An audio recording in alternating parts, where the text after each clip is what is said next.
also more than happy to go to a haunted house because I want something to happen. I just think ghosts don't find me very fun. I don't give the reaction they want. I have played with many Ouija boards and have owned them myself.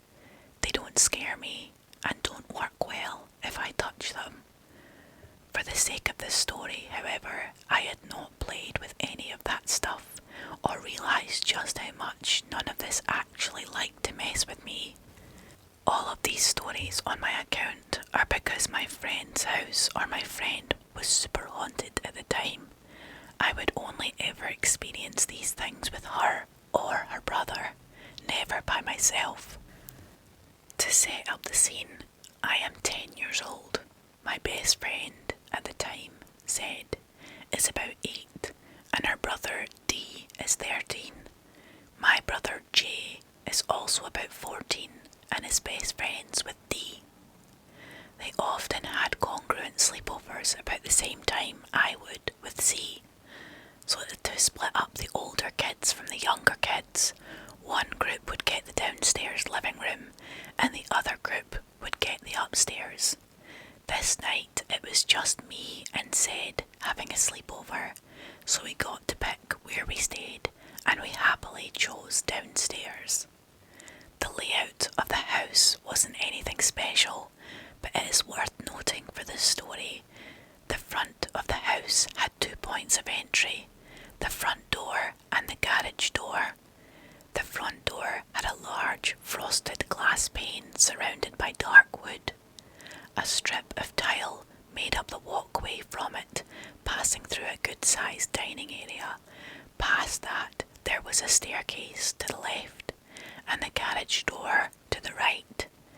Then the kitchen directly beside the stairs, and the large living room on the side of the garage. They had a TV in an old entertainment centre against the wall to the garage, and 2 couches in front. The kitchen was an open layout with cabinets lining the back wall and the fridge closer to the living room. All this is important for later. Before this sleepover, I did not know the house was haunted. I hadn't heard any stories from Zed because we honestly hadn't been friends all that long yet. I met her through my brother, but we became fast friends. I remember us raiding her pantry of literally all the snacks we could find and playing Digimon for most of the night. Our parents didn't really care what we did as long as everything was cleaned up afterwards. Most of the night went well, and like stupid kids, we tried to stay up as late as possible, telling stories and messing with each other. I believe it was around 2 in the morning. We both were getting pretty tired, but determined not to sleep. And suddenly we heard someone come down the stairs. We both expected to see either D or possibly their dad, but nothing was there. It was just the sound of shoes on carpet. Then those shoes began to tap along the tile, and we followed the noise with our heads. There was only the light of the TV screen, but after the sound passed the threshold of the kitchen, we could see a fully formed black figure. It was much too thin to be anyone in our family. It was honestly too thin to be a person, but it walked along towards the sink, walking towards the pantry on the left before turning around. Then it started a slow walk, opening every cabinet as it passed. Its back faced us the entire time. As if it was searching for something, it opened the top cabinet, then knelt down to the bottom and opened that too. Me and Zed could only sit stunned. We didn't know what to do, but I remember being convinced it was her dad, despite us not seeing anyone walk down the stairs. So I called out his name. The shadow stopped at the fridge. Its head turned to me before opening the fridge. As soon as the light turned on, it was gone. Me and her didn't sleep that night. It took us a good 20 minutes to muster up the courage to go over there and shut the fridge. but that was one of the longest encounters with a ghost I have ever had.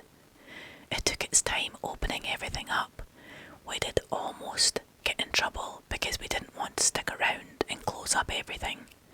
Like every kid, we just wanted to huddle under some blankets and pretend everything was fine, which was pretty much what we did until the sun came up. There is a second story. I think this profile called Ghost Stories 3 is quite new, so there is only the 2 stories on their profile, so I will just read out the second one as well. This one is called Attic and Security System Malfunction. This is my second story on this page. I'm going to try and keep these in a linear timeline.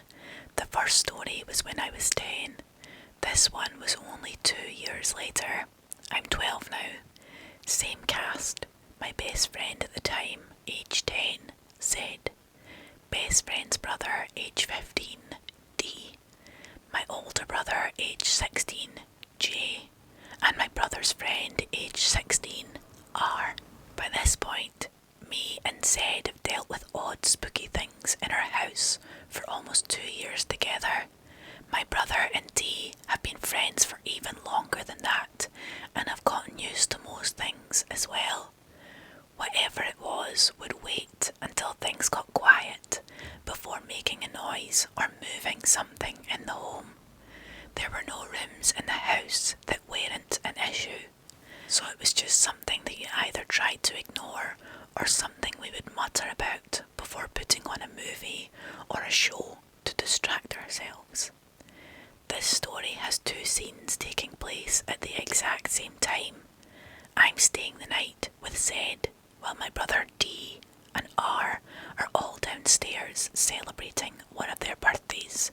I think it was ours. Me and Zed are upstairs. There is a massive landing that is completely carpeted. The stairs do have one bend in them, so it is not a straight shot from there to the rest of the house. The mouth of the staircase opens to a small hallway that our brother's room set in, and to the left of that is their parents'. There was a little cut out of the landing where you could look over a ledge and see the front door with hovering windows of the front wall.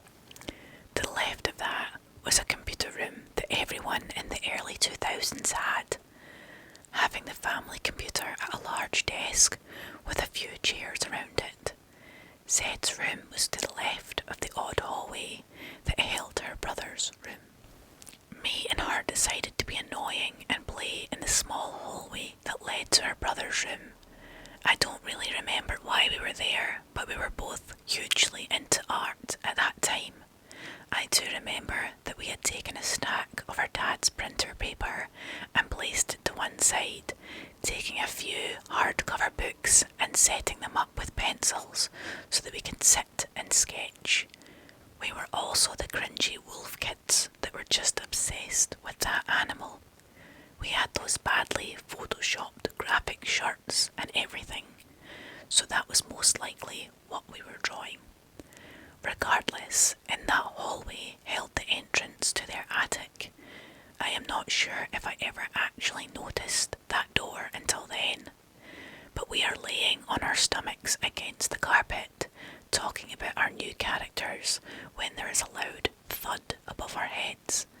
She heard it first and shook my shoulder, pointing directly above our heads. The cord to the attic had started to swing. At first I tried to hush Zed. I tried to tell her to ignore it. It was late at night and everyone else was downstairs with pizza and cake. I really didn't want our parents to think we were stomping around and for us to get in trouble over the stupid ghost. The banging does not stop. It only gets louder. It sounded just like someone slamming their heavy boot against the attic door. I remember putting my head down but stealing glances up and watching the door shake with every hit. I was starting to actually get scared, so I calmly took the paper we were using and stood up. Zed followed my lead and we decided to go to our room, but just as we left the hall, The attic opened and the ladder fell, extending out and hitting the carpet right where we were. I told Zed to go and get her dad. Eventually our parents came up and fixed the attic door. They decide to head to bed, and so do we. All the while, D, R and J are downstairs watching movies and celebrating. This part of the story was given to me later on from J and D when we were all talking about D's old house. The house had an alarm system, one that would speak if one of the doors was opened in a robotic female voice. It would say, "Front door open" or "Back door open." The door to the garage and front door are both called front door by the alarm system.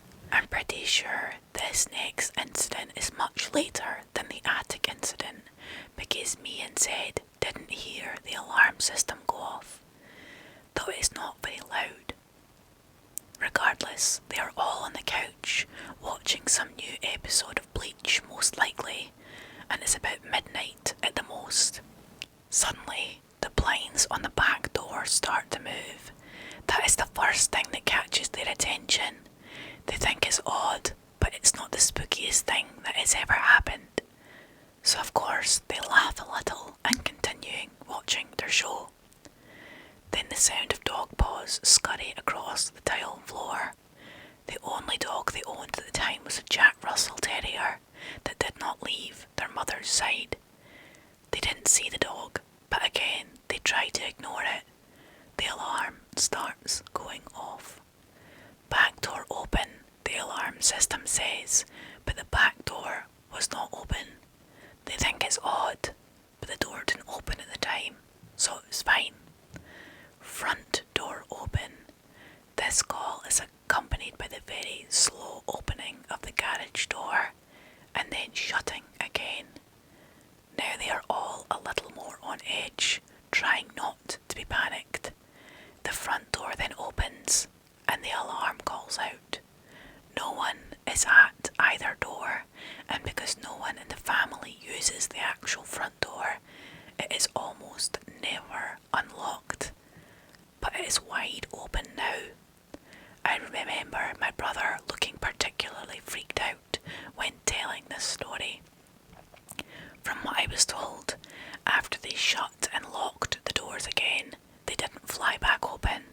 They all went to sleep, and the person's whose birthday it was got his face drawn on. There is a photo that I still have from this day. In the background, you can see someone peeking around the corner in the mirror right behind them. It is a super low quality photo, but I will attach it. I censored the person in the photo, of course, and then at the end there is a link. I'm not going to click on it. I might click on it later. This next story I found is written by the username Dagglebot78, and it's called Ghosts of the ER, Story 1. I work in a hospital and recently found out that there are all sorts of ghosts in a hospital, but people don't talk about it because they are afraid of being labelled as crazy. Well, here I am to talk about them. Story 1. I was working a night shift in the emergency department as a resident. The night crew was awesome and we cleared the place out by 2 a.m. I was sitting there with my attending, charge nurse, secretary, rad tech and 3 nurses as we all BS'd. One of the nurses had a sixth sense, if you will, and would talk about a little girl who would run out of room 17 and run into the med room that was between rooms 17 and 18. For visual sake, our ED was set up like a fishbowl back then. Large square with us in the middle, and all rooms have one door opening to the middle, and we all sat in the fishbowl where everyone could see us and we could see them. On this night, it was about 3 or 3:30, and we were disbelievers of this little girl running back and forth between the rooms. Some of us, including myself, made some pretty snarky comments about it being rubbish and ghosts ghosts don't exist. I think one of the guys was even making fun of the alleged little girl that ran back and forth, saying she should do some work if she's going to be here and hand out some meds or clean some bedpans. We all had a good laugh.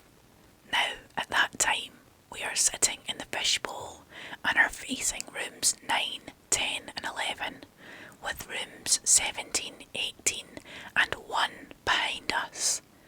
The lights in the emergency department suddenly flickered. We thought it was Jimmy playing a trick on us, as he was by the light switch, and he swears he did not touch the lights. Someone made a comment that was not so nice about the little girl's spirit. Just then, from behind us in room 18, we heard a crashing noise, like something made of heavy plastic just fell and shattered. We all turn around, and we all slowly make our way to room 18. No one was behind us, no patients, no staff, no one, just us in the fishbowl. When we get to room 18, the big 18 to 20 inch circumference plastic clock that was hanging on a nail on the wall at the top of the room that no one could reach was on the floor. So me, being one of the first people in the room, yells out, "The clock fell off the wall and is in pieces." The charge nurse was like, "Those nails suck. It probably just fell off. It's just a coincidence." Then I told him, "No, you need to come and see this." The room is a rectangle with an ED bed in the middle. The clock was nailed on the east wall, high on the room. It fell off the wall. One would logically expect it to be in pieces on the floor by the east wall. The clock was actually found in pieces on the base of the west wall, directly across from where it was hung up, and there was an ED bed in between, so we know that did not just roll there.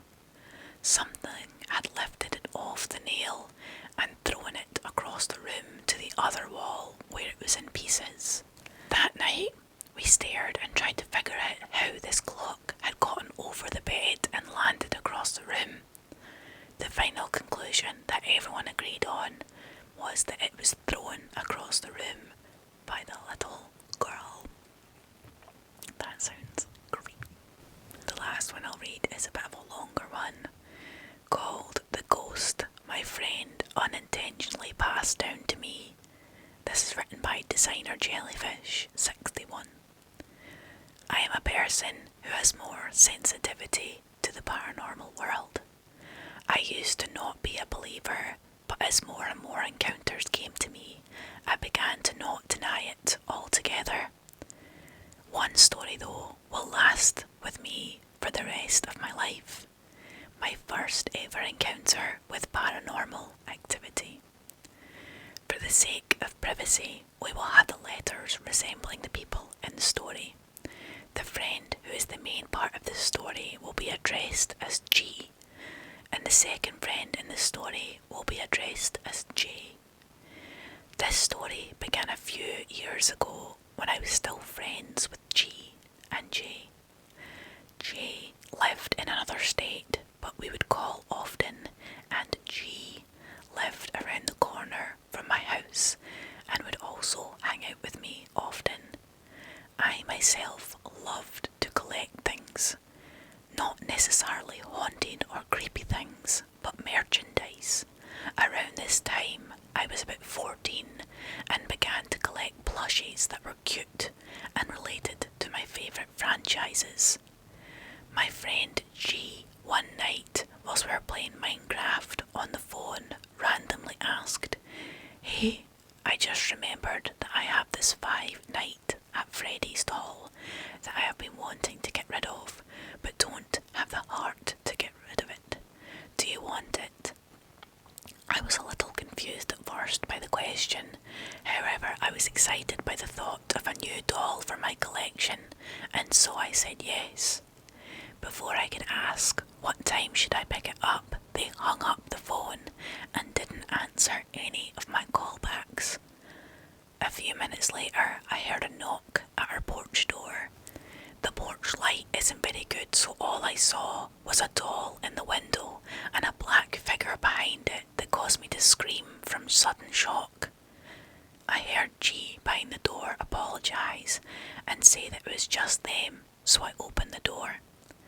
I was very confused by the fact that they had rode their bike all the way to my house, but I smiled and greeted them anyway. Long story short, G left me with the doll. I looked at the doll and realised it was a Ballora doll. Anyone who collects Five Nights at Freddy's doll and have seen pictures of a Ballora doll know that they are weird looking and a little freaky. However, this doll in particular looked like it had been through hell. The white was dark and almost grey like my brother's toys that he's had ever since he was 2. I was a little freaked out but didn't have the heart to throw the disgusting thing away since it was a gift from a friend. There was a weird musty smell that came from it like an old person's house, so I decided to wash it just to be safe. I put that thing through the wash 3 times and the colour and smell didn't fade. Eventually I gave up and placed the doll on top of my TV stand. My TV stand is extremely large and I propped the doll on the very top with one of my boxes of Beanie Boos that I had been trying to get rid of, but I had used it to help support its back. The way the TV stand was built, it had like a railing near the top, so if the doll was to fall over, it wouldn't completely fall off. Why did I put it up so high? Because I lived with a destructive little brother. Anyway, shortly after getting the doll, things began to happen. Only little things at first, like some of my stuff subtly moving, or one of the shelves on my bookshelves breaking. I was confused and started to feel weird, tingling sensations. At this time, I didn't know I was sensitive to the paranormal and that these tingling sensations were warning me about something that was going to happen. Eventually, I contacted G about this matter and the things I've been seeing. At this point, I didn't know that the activity was connected to the doll. I was eating McDonald's that night as I spoke to her about it on FaceTime. The bag was in my lap as I sat in my chair, and then something unbelievable happened. As I was telling G about the activity, the Five Nights at Freddy doll flew off of my TV stand, over the rail, and straight into the McDonald's bag on my lap. I sat there dumbfounded, and G must have noticed because she asked, "Are you choking?" You froze and grew pale. When I told them what had just happened, she freaked out. I carefully put the doll back and it never happened again, but a few days later, something else happened. One night I was laying in bed trying to get some sleep. For the relevance of the story, I will admit that I have ADHD and I am a messy person. My nightstand is covered in water bottles and my bed is covered in pillows that I like to pile with. As I was laying there, suddenly I felt a force push the top corner of the mattress upwards. The entire mattress moved and started being pushed to one side. I gripped onto the bed sheets as the mattress turned sideways and pillows flew off of my bed and knocked all of my empty water bottles onto the floor, causing a loud crash. Then the mattress was let go and fell back down, causing my whole bed to shake. I laid there gripping the sheets until my knuckles were white, heart hammering in my chest, but no scream came from my lips. I don't remember much after that, but I do remember wondering if there was someone under my bed. It felt like I laid there for hours, having a silent panic attack that blurred my vision. I wanted to scream. I wanted to rush to my mum's room, but I was petrified to the bone. The room was eerily silent, even my fan shut off. Eventually I managed to build the courage and run to my mum's room. I was crying and too afraid to go back to my room. My dad went to check under my bed, but no one was there. He asked if it could have been the cat, and I told him he was crazy because the cat slept outside that night and it was too strong to be a small animal. My mum allowed me to sleep with her that night, and I am not ashamed that I did at 14 years old, because I was scared out of my mind that there was someone in my room. As I laid there, still crying, it almost felt like someone ran into the room and slammed into the bottom corner of my mum's bed. She didn't realise because she was too busy trying to console me. Plus, the vibration was very subtle, but it was there. I didn't sleep that night. This is not the only thing that happened. I kept feeling watched and I couldn't sleep, and I started seeing random things on my camera on my phone. For example, I was taking pictures of some clothes in my closet to send them to Jay to help decide on an outfit, but the camera had swarms of what seemed like dust particles flooding the camera view like a river, but when I took a picture they disappeared. They were not orbs, but to this day I don't know what it was. I started to believe that whatever it was lived in my closet, because that's where I began to hear voices. One day I was on FaceTime with my friend Jay and told her, "I'll be right back, my mum is calling me." I left for maybe 10 minutes, leaving my phone in my room, still on call. When I got back, she asked if I had really been gone, and I said yes. Then she called me a liar and said, "I saw a black figure in your closet peeking around the corner through the camera. It was calling my name and sounded exactly like you." This was impossible because no one was in the room, and my closet is so small that it literally only has room for my clothes. There was no corner to hide behind. I started to freak out and shake, asking Jay what it looked like, and she could see my panic. At first, Jay and I both started to think we were pranking each other. She thought I was acting, and I thought she was pulling my leg. But all of a sudden, a golf ball-sized orb started to appear on the side of my FaceTime screen, starting at the top corner and slowly drifting across the screen and disappearing in the opposite bottom corner. My jaw dropped as it went right past my face on the camera, and Jay's did too. "Did you see that?" she asked in a hushed, panicked tone, and in that moment I knew this couldn't be fake anymore. Over the weeks, socks started to disappear. I got trapped in my closet by something moving to block the door whilst I was changing, and I started to freak out because it was stalking my ex too. How do I know this? Well, my cousins busted out a spirit box one day, despite my pleas not to, and began to speak with it. It claimed its name was George.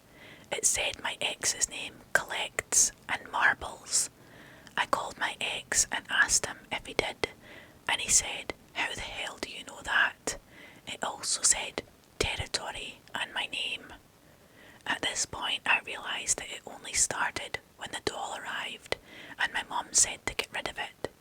She was freaked out too by this point and was really concerned, so I put it into a Walmart bag and set it near the back door to deal with in the morning. The next day the bag was gone. My dad said he thought it was trash and he threw it away. The trash collection came really early that morning, so there is no chance of getting it back, saging, burning and banishing it, whatever it was, altogether.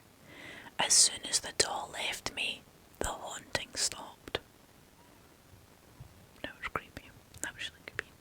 I love these little stories. There's a wide range of stories on Reddit. Some crazy, some silly, some completely different. So I find that when I start